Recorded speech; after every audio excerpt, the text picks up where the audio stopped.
An impressive performance as the curtain comes down Sunday on the World Athletics Championships. One African country has kept the hopes of the continent alive. Kenya has once again shown its prowess in athletics, winning medals and even making history. Tonight we look at the highs and lows of the 2015 Beijing Championships.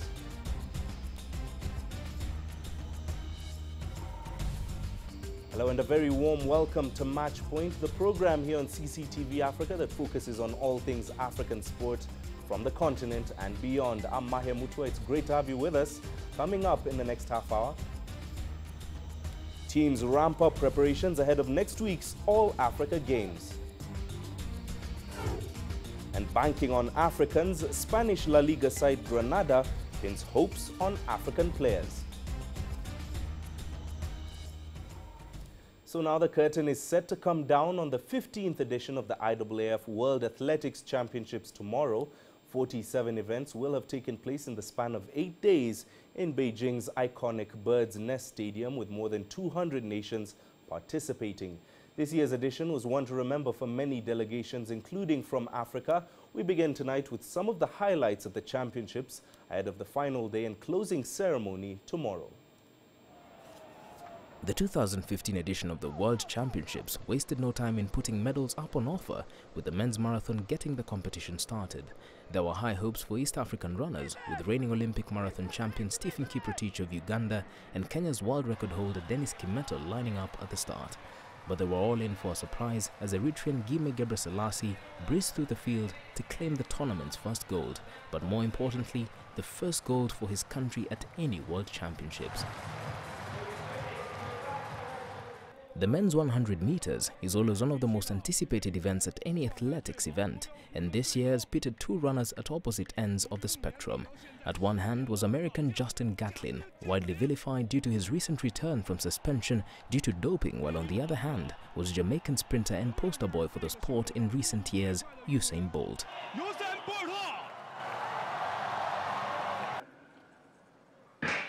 And almost as though he'd never left the bird's nest, it was Bolt who triumphed, running 9.79 seconds for a seasonal best against Gatlin's 9.80 seconds to win the event and settle the contest for many who saw it as a battle for the sanctity of the sport.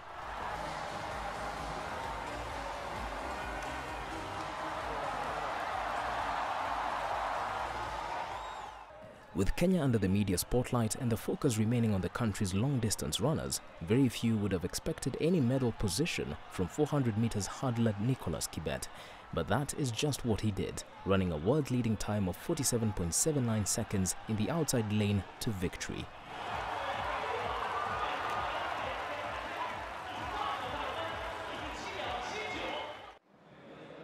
Speaking to Matchpoint before leaving for the Worlds, Julius Yego said that he felt he was in the best form possible and wanted to win. And win is what he did, throwing a world-leading 92.72 meters for gold.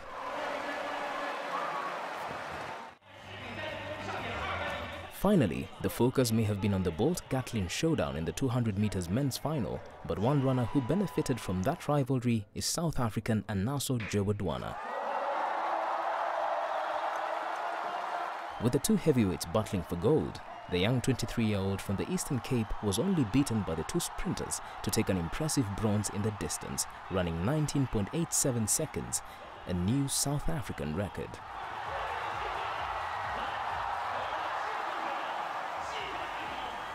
Leslie Marungu, CCTV. Well, now, as you heard from that story, one of the biggest surprises in the Chinese capital was undoubtedly Kenyan sprinter Nicholas Bett, who upset the field to storm to victory in the men's 400 meters hurdles. Since his victory, Bett has had time to reflect on the win as well as his future and spoke to CCTV's Wang Dong about it at the Bird's Nest Stadium. No, I was not expecting to come and prep World League and to become a position 1, 2, 3. So I surprised when I became a World Championship. It made me to be happy. But Nicholas, you actually created this lane 9 miracle. The lane was not exactly that good or in your favor. However, you did so well. Did you also expect that to happen? You know, now I decide one thing, I say, now me I'm running, not the lane is running. So I say let me run my best. The first 350 meters, I must run faster because you know the line is the line which is not good in the sprints. So I decide to run faster so that I can open the cap in the last 100 meters. And I do the same I was expecting to do. Yeah. At the age of 22, right? Only 22. When you were competing out there, you were facing a lot of, more famous athletes. So I guess you were totally pressure-free. You got nothing to lose. That also helped you quite a bit. Yeah, you know now, I was prepared well because even if you have seen the champions or record holders, don't fear anybody. So me, I say let me run my best for my country and the level of my training. Now, obviously, in the past, we all found out that Kenya is famous for mid and long distance runners, but not for hurdle event. But you have become the first Kenyan who has ever won this event in the hurdles, actually. You know, in Kenya, long distance is the event which is now competitive. Me, I decide, say, let me run even 400 flat or 400 hurdles. I train for 400 flat and 400 hurdles. So now in trials, I tried my best in 400 flat, but I did not make. I ran 400 meters hurdles, and I make it in 400 hurdles. I ran 48:29 in Kenya. So that then bring me to come for World Championship. So what's next? At the age of 22, obviously the Olympics, Rio, everything is looming in your sight. Yeah, now I'm now focusing Olympic because now even all those guys who are in position 1, 2, 3, and 8 is now focusing me. Even others who are not coming, who was not come here, is now focusing me. So now I need to go and train hard and maintain my shape because now you know Olympic now is the major competition. And when you get home, when you return to your motherland, Kenya, what kind of reception do you anticipate? You know, in Kenya now, the Kenyan people now are waiting for me to give me some little blessings and something which is called milk. Mm-hmm. Yeah, milk. Milk. Uh-huh. With a bottle. So now. Is that a tradition or? Yeah, traditional. Yeah. So now I know they are eagerly now waiting for me in Kenya now. Indeed, a good of Mursik will be waiting for him once he returns home. There have indeed been plenty of highs in Beijing, but there have also been plenty of lows. Disgraced Kenyan athletes suspended for anti-doping rules violations at the ongoing World Athletics Championships were this week expelled from the competition. Kenyan athletes Koki Manunga and Joyce Zachary have been sent back from Beijing after their games accreditation was cancelled, forcing Athletics Kenya to fly the disgraced athletes home. Zachary ran a Kenyan record of 50.71 seconds in the heat of the 400 meters in Beijing, but failed to start the semi-final. Manunga finished 6th in her heat in the 400 meters hurdles last Sunday and failed to progress to the next round. We cannot talk a lot about the doping because the process has to take place. We were informed the athletes were withdrawn by Kenya. The investigation has to continue. Once the investigation concluded, that is when we'll be able to say conclusively, once the results are fully out. These girls are victims, but we also need to go after the ones who did whatever they did, if the investigations come out conclusively. Right, well now let's hear from Chinese hurdler Liu Xiang, who is an athlete of many firsts.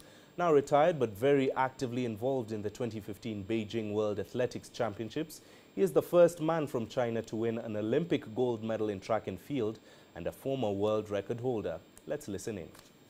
感觉特别好啊，对，又重回鸟巢啊。虽然说以另外一种身份啊，这次过来有会客串一些解说，而且第一次以这样的身份出现在大家的面前。对，然后还会碰到很多老朋友、新朋友，所以说特别高兴。关键还是可以看到这么精彩的比赛。我们的祥子，我们的刘翔啊，华丽转身之后，这个解说我听了你几场很棒，而且你不是一般的懂，你的专业我们不说了，是吧？但是你对其他的一些短跨跑的项目都非常的精通，点评都非常的到位，怎么回事啊？首先我要澄清，这次不是华丽转身，这次只是客串。对，我也不是解说全部，解说一些短跨主要，因为毕竟这要大量的自己一些信息上的了解，因为我很爱田径，大家都知道，我的记忆里，我的大脑里有很多的数据，所以说从我之前2001年之前的比赛，我就知道到底每届世锦赛、每一届奥运会，到底这个选手在这届比赛当中跑了多少，我都会有一些的东西在我脑子里，所以说翻出来就很快。最后一个问题啊，刘翔世锦赛结束以后或接下来的这个近期的未来和一个远期的规划什么，能不能跟我们分享一下？如果你不介意的话。其实我就是想能够推动更多的青少年朋友们能够从事体育，能够从事田径，参与吧，重在参与。我觉得可以让他们有更强健的体魄，能够让他们更阳光、更有朝气去面对自己的人生，这就够了。刘翔，无论你在今后的道路上怎么走，我们都是永远的祝福你，希望你成功。谢谢。Right, well, we're shifting gears after this short break. Here's what's still to come here on Match Point. Teams ramp up preparations ahead of next week's All-Africa Games.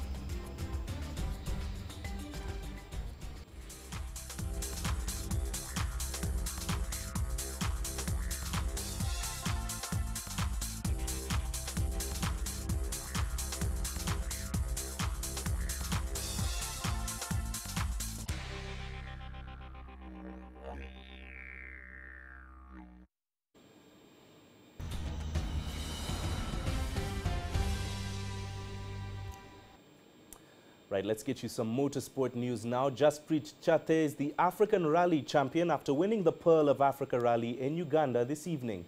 The rally was the 6th round of the Africa Rally circuit. Chate carried a 35-second lead over title rival Jassi Singh, and their duel progressed to day 2 of the rally. Both drivers shared a stage win in the day's opening sections, but Jassi rolled out of the race to hand his rival the advantage. The Mitsubishi driver only had to drive to the end and finish to claim his first Pearl win, and with it the African Rally title. Chate completed the rally in 2 hours, 35 minutes and 55 seconds. He now becomes the first Kenyan to win the African title in 31 years since David Horsey in 1984. Well, of course, it's a very big thing. It was a family dream, not just my dream, but a family dream. And yeah, this is my 4th year into rallying, and I mean, winning the African Championship in 4 years would be a very, very, big thing for me and the family as well. South Africa's national women's football team have stepped up their intensity at training as coach Vera Pauw looks to improve her team's tactical prowess ahead of the upcoming All-Africa Games in Brazzaville. The team has been involved in a number of practice matches in order to get the Banyana players used to the immense pressure they will face at the tournament next month. CS Duplessis now reports. Banyana will depart next week for the 4th edition of the women's football tournament, the All-Africa Games. And coach Vera Pauw has been on a mission to get her team making the right tactical decisions in the heat of an intense match. The Dutch coach believes that if her charges are put under pressure in training and in practice matches, that it will help them to deal with what lies ahead in the Congo next month. Under the highest pressure, we still are capable of playing our possessional play with a lot of length in the game. But when we cannot go forward, that we switch to the other side and find a space on the other side. Instead of what we've done too often, then just kick it over and see whatever happens. Pauw says she's disappointed that Egypt withdrew from the tournament and doesn't believe it benefits her team. It's a shame that they are not coming, but I understood that all the athletes are withdrawn, so it's not only football, it's all the sports. It's a shame because it would have given other players opportunities to play, and we could see them in international games, and that opportunity is now actually taken away from us. Captain Janine van Wyk says the tournament is important to Banyana despite being so close to the Olympic qualifier against Equatorial Guinea. First we have to concentrate on ourselves before we get there and, try to work hard as a team, in the All-Africa Games, get a good result, just to give us that extra confidence boost ahead of Guinea. For veteran Banyana midfielder Amanda Dlamini, it's her first outing at the All-Africa Games, and the prospect of facing the likes of Ghana and Cameroon excites her. Every game that we play, we always go for maximum results, and we're hoping that with every game that we play, we'll obviously get a win. And if it is that we win all games, then that means we're in the final. And if we're in the final, then it means we've won the tournament. So we just take it a game at a time. There's a lot to learn with every game, so we're just constantly improving. And I think that's something great about this team, is that it's not just a football match, it's development, and we're just growing. And I think it's good for the national team. Banyana are putting the final touches on their preparations ahead of the all-important All-Africa Games. The withdrawal of Egypt is seen by many as a blessing in disguise for the team, but coach Vera Pauw maintains they wanted the extra game time. They are serious about this tournament and want to go all the way and win it. One thing is certain, though, they are focused on Equatorial Guinea, but that's only in October. For now, the All-Africa Games takes preference, and they're going all out to try and win the tournament in Congo. CS Du Plessis, CCTV, Soweto. Now, Zimbabwe heads into the All-Africa Games on a high. The team got a cash boost of $450,000 to ensure that their participation at the African showpiece is a reality. Farai Mwakutuya now reports. Kit, check. Footwear, check. Headgear, check. Plans that were previously in limbo are now on course. 84-member Team Zimbabwe heads out on Sunday with plans to haul enough medals to get amongst the top 10 nations in Congo-Brazzaville. There have been a few disappointments. 2 tennis players have withdrawn because of university commitments, and 2 athletes have been ruled out due to injury. Zimbabwe had also hoped to capitalize on its international experience to make a mark in the rugby sevens, which was due to debut at the Games, but which has been pulled off the schedule. Irrespective of that, we still have a very powerful team. In tennis, we still have the defending champion, Takani Garanganga, and also we have Kirst Coventry. In the last games in 2011, she also got some 2 good gold medals, silver and a bronze, and she's still part of the team. We also have the under-23 Warriors, which is also a very powerful team. Zimbabwe is fielding representatives in 10 disciplines: athletics, athletics for the disabled, cycling, karate, gymnastics, judo, football, swimming, taekwondo, and beach volleyball. Being landlocked, the latter has generated the greatest curiosity. It's basically playing on the sand. The beach volleyball. So we have got sand all over the country. And where we don't have sand, we can actually carry the sand and put it on the pitch. Then they are able to play. We are a very powerful playing nation in terms of beach volleyball. Preparations have been at makeshift venues, but the team remains confident it can do well at the big event, as are participants flying the national flag in all other sporting codes. Right here is where the All-Africa Games flame shone brightly in 1995. That's when this country hosted the African showpiece. It's now 20 years down the road, and Zimbabwe heads back to the Africa Games, hoping to retain its status as one of the top 10 sporting nations on the continent. Farai Mwakutuya, CCTV, Harare, Zimbabwe. Let's take another quick break here on Match Point. There's plenty more still to come your way, including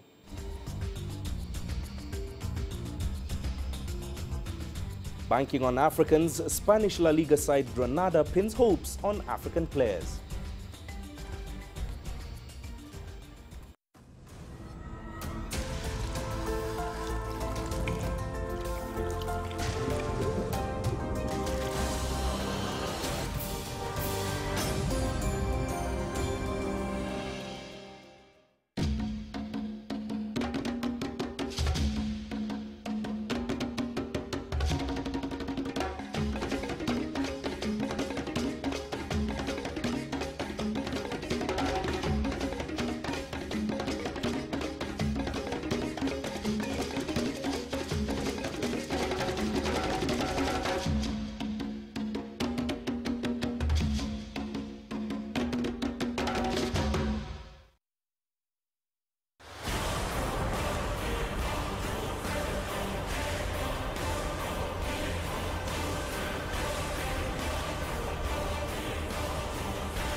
Usain Bolt's in town. We've got a rugby version.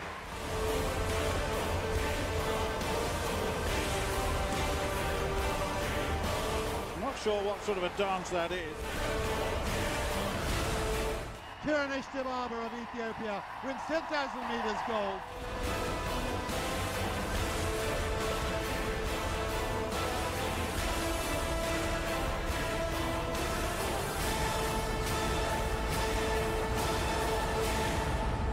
Lewis, well done. You're an absolute legend.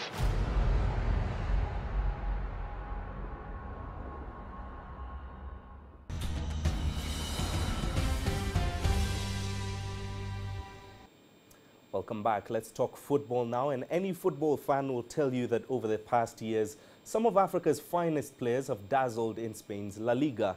The likes of Yaya Toure, Seydou Keita and Samuel Eto'o all enjoyed successful spells in the country at some point in their careers.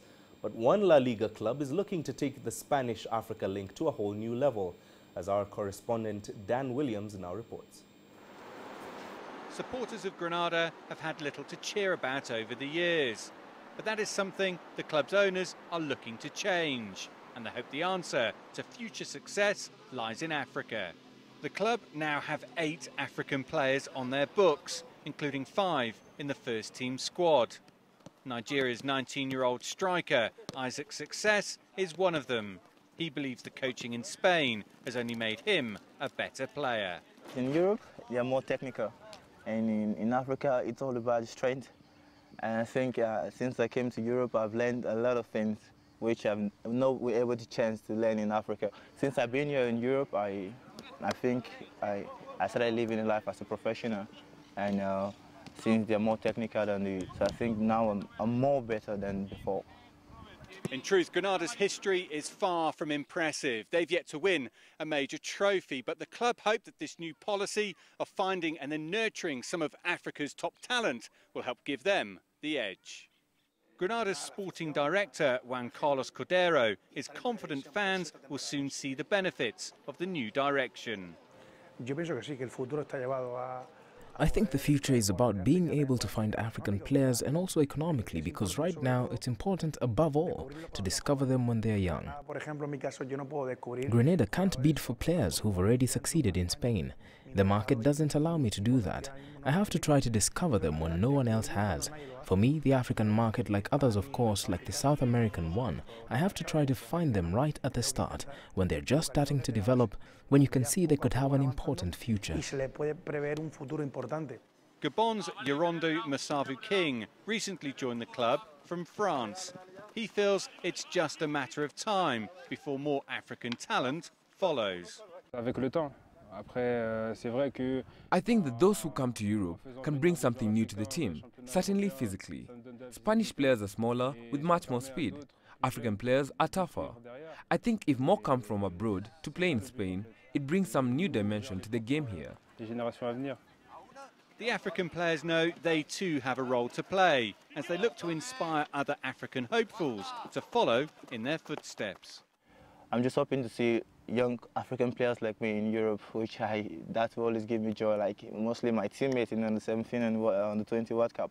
So I just pray to see them in Europe playing football. In the meantime, supporters of Granada have high hopes that their African contingent will help take the club to new heights. Dan Williams, CCTV, Granada. So finally, with the action drawing to a close at the World Championships tomorrow, the focus for many of Africa's sportsmen and women now shifts to the All Africa Games, which takes place in Congo-Brazzaville. The 11th edition of the Games will feature 22 teams with 54 nations projected to take part. One of the main attractions is always the football. So for this week's Match Point Top 5, let's take a look at the 5 most successful teams in the sport at the Games, comprising both the men and women's competition. Kicking off our list this week is Algeria. The North African football giants have won 2 medals in total in the history of the Games. The men's team won the tournament's gold medal on home soil in Algiers in 1978, beating the Super Eagles of Nigeria 1-0. The women's team won bronze at the 2011 edition in Maputo just 4 years after losing the same fixture in Algiers. Ghana are fourth on this list with 5 medals in total to date. The reigning champions in the men's tournament at the Maputo Games, Ghana also won 1 men's bronze in 2003. The women's team also contributed to the tally with a silver medal in Maputo, losing 1-0 to Cameroon. They also took bronze in a 3-1 victory in the 2007 final. Egypt come next with 3 medals in total to date, but they sit 1 position higher than Ghana by virtue of the fact that the North African giants have claimed 2 gold medals. At the 1987 finals in Nairobi, Kenya, the Pharaohs ran out 1-0 winners against the hosts Harambee Stars. 2 editions later, they won 3-1 in Harare for their second gold, also against the hosts. A bronze at the 1973 edition also adds to their tally. Second on our list are Nigeria. With a round total of 7 medals, the West African side has their women's team to thank for 2 gold medals, 1 more than their male counterparts. The Super Falcons won the first 2 women's editions at home in Abuja in 2003 and in Algiers in 2007, while the Super Eagles have only ever won gold in 1973 in Lagos. 2 silver and 2 bronze for the men's team puts the total at 7 medals to date, as the team looks to add to that this year. And at the top of our list is none other than Cameroon. The indomitable Lions first took gold in 1991 in Cairo before embarking on a decade of dominance, winning 3 tournament golds in a row. The men's team also won the 1999, 2003 and 2007 editions, while the women's team followed in their footsteps to become the defending champions in Maputo, courtesy of a 1-0 win over Ghana. On top of that, 1 bronze for the women in 2003 and for the men in 2011 means that Cameroon are the most accomplished side in all Africa Games football history and round off our list at number 1. Well, and on that note, that's it for this week's edition of Matchpoint. Remember, we'd love to hear from you. You can send your feedback to matchpoint@cctv.com or visit our Facebook page and leave a comment, CCTV Africa, or stay in touch on Twitter. The handle, as always, is CCTV News Africa. Thanks for watching. I'm Mahia Mutua. We leave you with this week's move of the week. And once again, it's Kenya's Nicholas Bett winning the 400 meters hurdles gold at the World Championships in Beijing.